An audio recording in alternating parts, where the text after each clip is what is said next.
Assalamualaikum warahmatullahi wabarakatuh. Terima kasih kepada teman-teman semua, dan untuk mempersingkat waktu, saya akan memperkenalkan rekan kelompok saya, kelompok 2, dimulai dari saya sendiri, Nadia Kasim, NIM 065, Dinda Noviana Dwi, NIM 334, Dinda Arya Dwiyanti, NIM 340, Fakri Ahmad Fauzi, NIM 347, Intan Puspita Sari, NIM 353, Ade Wijaya, NIM 359, Salsabila Safa, NIM 367, Tri Wahyu Setianingsi, NIM 375, dan Mahlusil Kusna, NIM 381. Langsung saja pada slide selanjutnya, ada harga transfer. Jadi harga transfer itu merupakan harga pertukaran barang dan jasa antara divisi dalam suatu organisasi yang sama dengan tujuan untuk diproses lebih lanjut. Besarnya harga transfer akan mempengaruhi prestasi divisi penjual dari sisi pendapatan, sedangkan bagi divisi pembeli akan mempengaruhi prestasinya dari sisi biaya. Ada satu, otonomi akan lebih besar. Yang kedua, dapat meningkatkan motivasi manajer.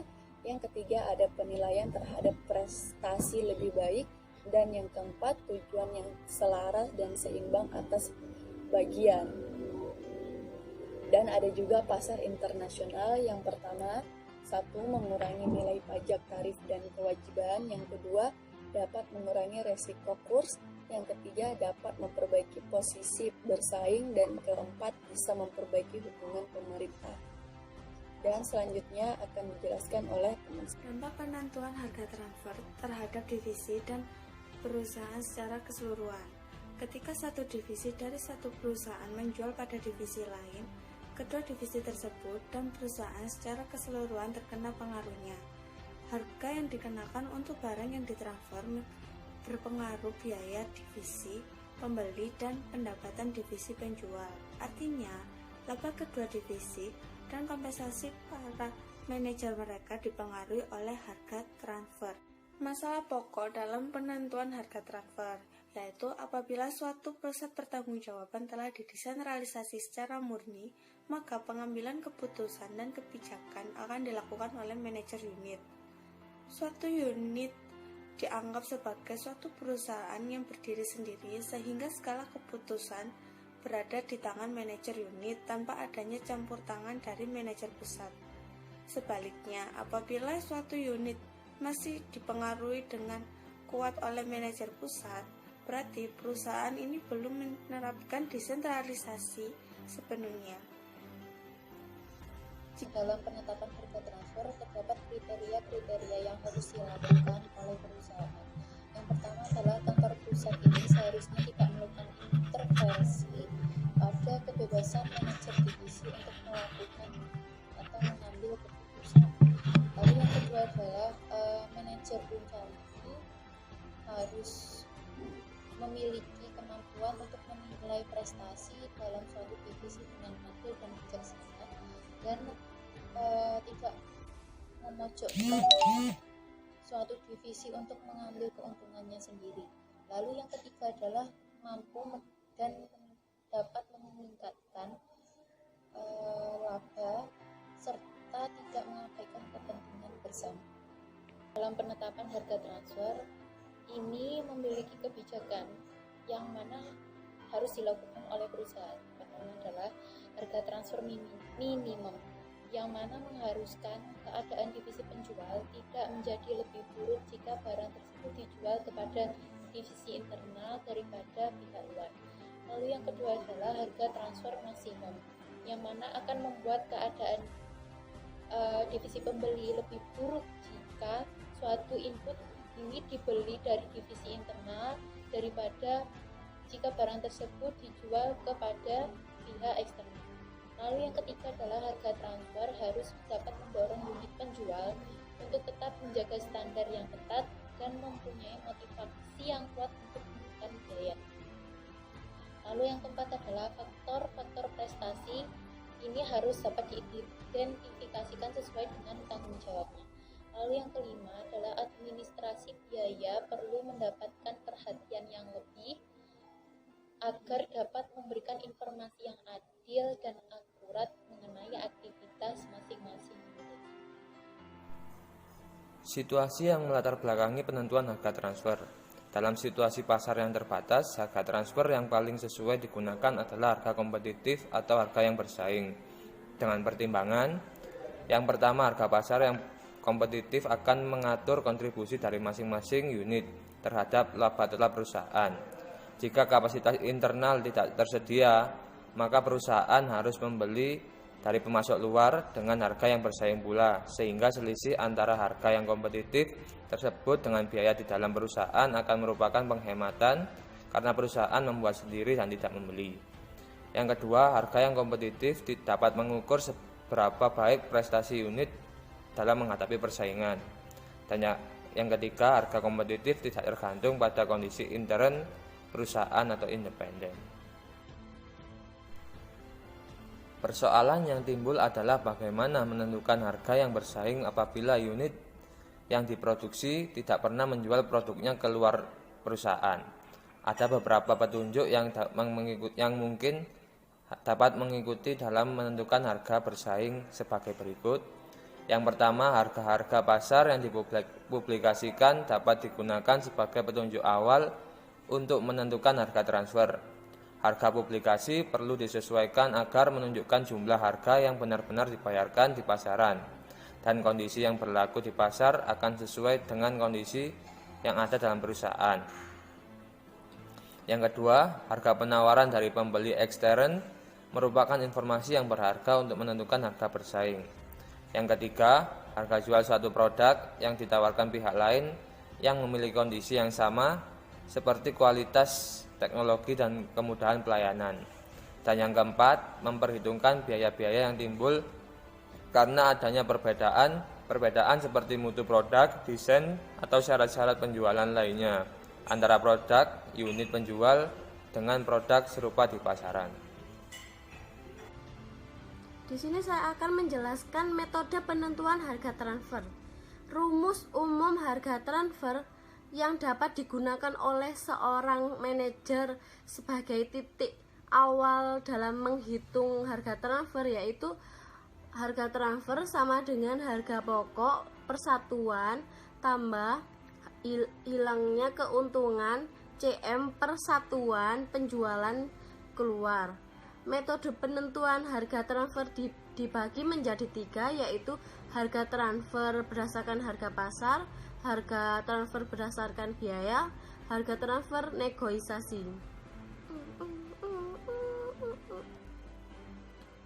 Saya akan menjelaskan harga transfer berdasarkan harga pasar. Harga transfer berdasarkan harga pasar dipandang sebagai penentuan harga transfer yang paling independen. Barang-barang yang diproduksi unit di penjual dihargai sama dengan harga yang berlaku di pasar. Pada sisi divisi penjual ada kemungkinan unit penjual dihargai sama dengan harga yang berlaku di pasar. Pada sisi divisi penjual ada kemungkinan untuk memperoleh profit. Pada sisi pembeli, harga yang dibayarkan adalah harga yang sewajarnya. Namun yang menjadi kelemahan utama pada sistem ini adalah jika harga suatu produk ternyata tidak tersedia di pasar, tidak semua barang-barang yang diperjualbelikan antar divisi tersedia di pasar. Misalnya pada suatu industri yang terdiferensiasi dan terintegrasi seperti industri kertas, jika divisi penjual harus mengirim kertas yang setengah jadi ke divisi lain, pasar tidak menyediakan barang mentah ataupun setengah jadi. Namun, jika harga pasar tersedia atau dapat diperkirakan, maka ada baiknya menggunakan harga pasar. Meskipun demikian, jika tidak ada cara untuk memperkirakan harga kompetitif, pilihannya adalah mengembangkan harga transfer berdasarkan biaya.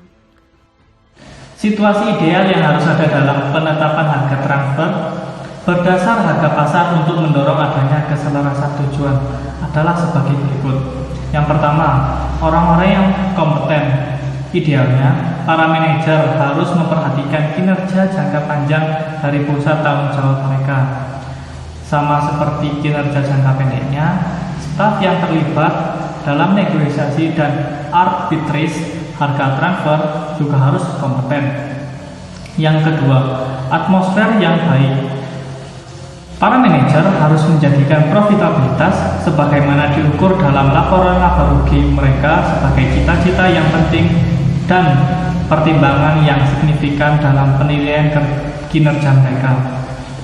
Mereka juga harus memandang bahwa harga transfer tersebut adil. Yang ketiga ialah harga pasar.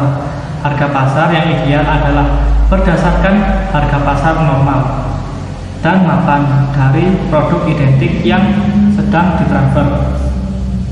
Maksudnya, harga pasar mencerminkan kondisi yang sama seperti kuantitas, waktu pengiriman, dan kualitas dengan produk yang dikenakan harga transfer. Harga pasar tersebut dapat diturunkan untuk mencerminkan penghematan dari penjualan di dalam perusahaan. Sebagai contoh, tidak ada beban piutang tak tertagih, serta biaya iklan dan penjualan akan lebih kecil ketika produk tersebut ditransfer dari satu unit bisnis ke unit bisnis yang lain di dalam perusahaan tersebut. Meskipun kurang ideal, harga pasar dari produk yang serupa tetapi tidak identik adalah lebih baik daripada tidak ada harga pasar sama sekali. Yang keempat ialah kebebasan memperoleh sumber daya. Alternatif dalam memperoleh sumber daya haruslah ada, dan para manajer seharusnya diizinkan untuk memilih alternatif yang paling baik untuk mereka.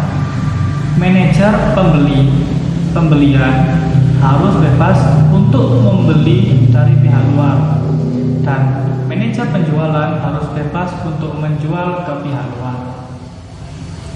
Dalam keadaan seperti ini, kebijakan harga transfer tersebut akan memberikan hak kepada setiap manajer pusat laba untuk berurusan baik dengan pihak di dalam maupun di luar perusahaan sesuai dengan penilaian mereka masing-masing. Kemudian, harga pasar akan membentuk suatu harga transfer. Keputusan untuk berurusan dengan pihak di dalam atau di luar perusahaan juga dibuat oleh pasar. Jika pembeli tidak mendapatkan harga yang memuaskan dari sumber di dalam perusahaan, mereka bebas untuk membeli dari luar. Yang kelima, ialah informasi penuh. Para manajer harus mengetahui semua alternatif yang ada, serta biaya dan pendapatan yang relevan dari masing-masing alternatif tersebut. Yang keenam, ialah negosiasi. Harus ada mekanisme kerja yang berjalan lancar untuk melakukan negosiasi antar unit usaha. Jika semua kondisi di atas terpenuhi, maka sistem harga transfer berdasarkan harga pasar dapat menghasilkan keselarasan cita-cita dan tidak membutuhkan administrasi pusat.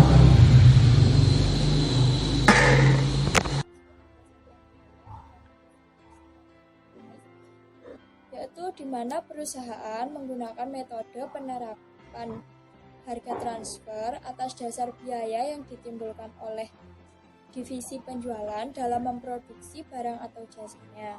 Penetapan harga transfer ini relatif mudah diterapkan, tetapi memiliki beberapa kekurangan. Yang pertama yaitu penggunaan biaya sebagai harga transfer yang dapat mengarahkan kepada keputusan yang buruk apabila unit penjual tidak dapat memproduksi barang atau tidak dapat memproduksi dengan optimal, sehingga menghasilkan biaya yang lebih tinggi daripada harga pasar. Maka dapat terjadi kecenderungan pembelian barang di luar. Yang kedua, jika biaya yang digunakan sebagai harga transfer pada divisi penjual, hal itu tidak dapat menghasilkan laba pada setiap transaksi internalnya. Yang ketiga, penentuan harga transfer yang berdasarkan biaya berarti tidak ada insentif bagi orang yang bertanggung jawab dalam mengendalikan biaya. Umumnya, perusahaan mendapatkan harga transfer atas biaya berdasarkan biaya variabel atau biaya tetap untuk biaya penuhnya atau full costing. Biaya penuh ditambahkan markup atau full cost plus markup dan digabungkan antara biaya variabel dan tetap atau variable cost plus fixed fee. Dalam menghitung markup laba terdapat dua keputusan yang dapat dilakukan atau digunakan, yaitu markup laba dapat ditentukan atas dasar penentuan tingkat laba dan besarnya laba. Dasar penentuan tingkat laba ini bisa dilakukan berdasarkan biaya dan dapat dilakukan berdasarkan return investasi.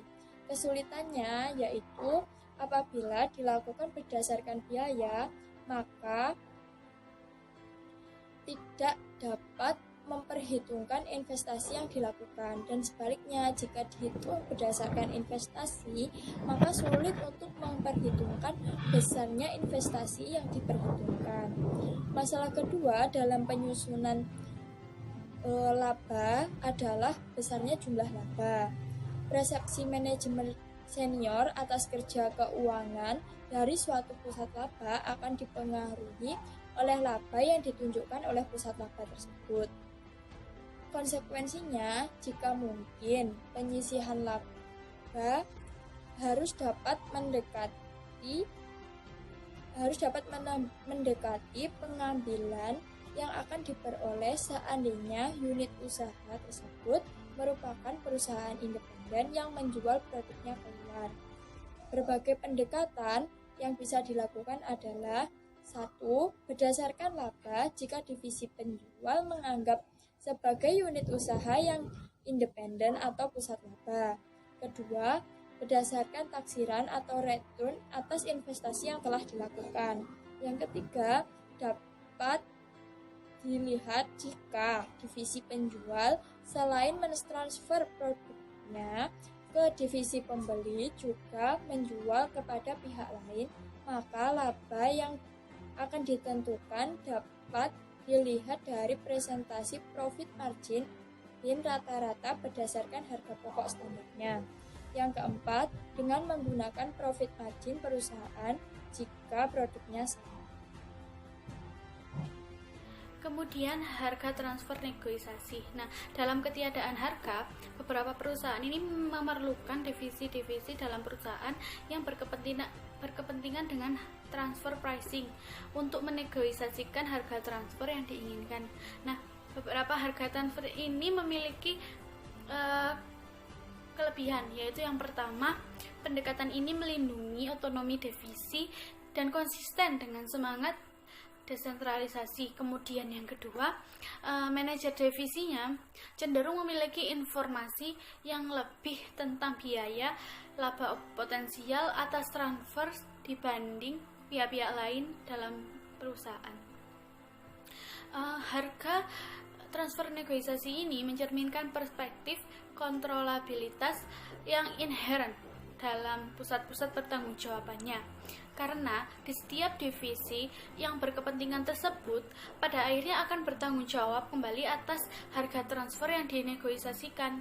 Namun, transfer pricing ini tidak begitu mudah untuk ditentukan karena posisinya pada saat itu mengalami situasi yang sulit yang bisa menimbulkan konflik of interest di antara kedua belah pihak yang terlibat, yaitu divisi penjual dan divisi pembeli, yang artinya tidak ada salah satu metode pun yang dipilih menjadi terbaik dan yang akan diterima oleh dua belah pihak.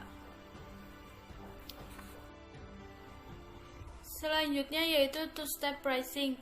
Metode ini dapat dilakukan dengan dua cara, yaitu membebankan biaya variabel standar produk ke unit yang sudah terjual. Yang kedua yaitu membebankan biaya berkala atau setiap bulannya dalam jumlah yang sama dengan biaya tetap yang terkait dengan fasilitas yang disediakan untuk unit pembeliannya. Dari langkah di atas, dua langkah tersebut ditambah margin laba yang dikehendaki, misalnya sesuai dengan investasinya atau ROI, return on investment, dan sebagainya.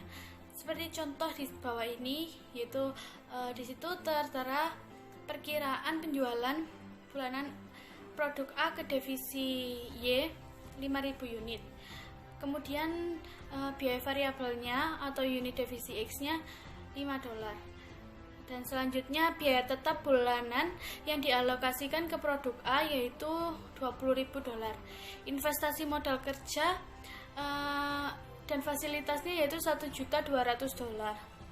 Dan ROI kompetitif atau return on investment kompetitif per tahunnya yaitu 10%. Perhitungan harga transfernya yaitu biaya variabel per unit, biaya tetap per unit, biaya laba per unit ditambahkan. Yang pertama biaya variabel per unitnya yaitu kan tadi di atas sudah dijelaskan ada $5.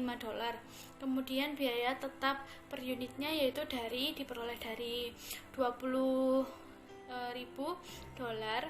dibagi dengan 5.000 unit perkiraan penjualan bulanan dalam produk A ke divisi Y itu. Kemudian mendapatkan hasil $4. Kemudian tingkat laba per unitnya diperoleh dari investasi modal kerja dan fasilitasnya yaitu $1.200.000 dibagi dengan 12 bulan, kemudian dikalikan dengan 10% yaitu ROI kompetitifnya per tahunnya, yang mendapatkan hasil yaitu $2 per unit. Kemudian dari semuanya itu ditambahkan menjadi harga transfer per unit termasuk laba yaitu $11.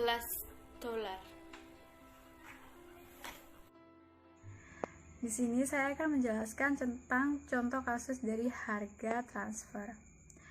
Di sini kelompok kami mengambil kasus yaitu jika divisi Y membeli ke divisi X produk A sebesar 5.000 unit pada 1 bulan, maka yang harus dibayarkan divisi Y ke divisi X yaitu sebagai berikut. Dengan biaya 5.000 unit dikali dengan $500 yaitu sebesar $25.000. Dengan biaya tetap per bulan sebesar $20.000, laba per bulannya diperoleh dari $1.200.000 dikali 10% dibagi dengan 12 yaitu sebesar $10.000. Dengan total harga transfer 5.000 unit produk A sebesar $55.000 yaitu total dari biaya-biaya di atas yaitu $25.000 ditambah $20.000 ditambah dengan $10.000 yaitu $55.000. Harga transfer per unitnya yaitu $55.000 dibagi dengan 5.000 unit yaitu sebesar $11, sama dengan yang ditentukan pada awal.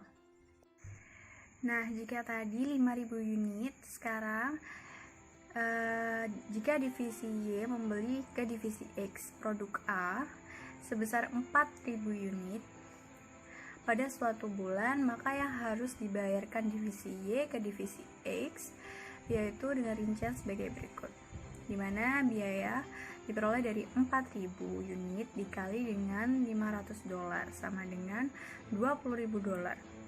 Dengan biaya tetap per bulan $20.000 dengan laba per bulan diperoleh dari $1.200.000 dikali 10% dibagi dengan 12 yaitu $10.000.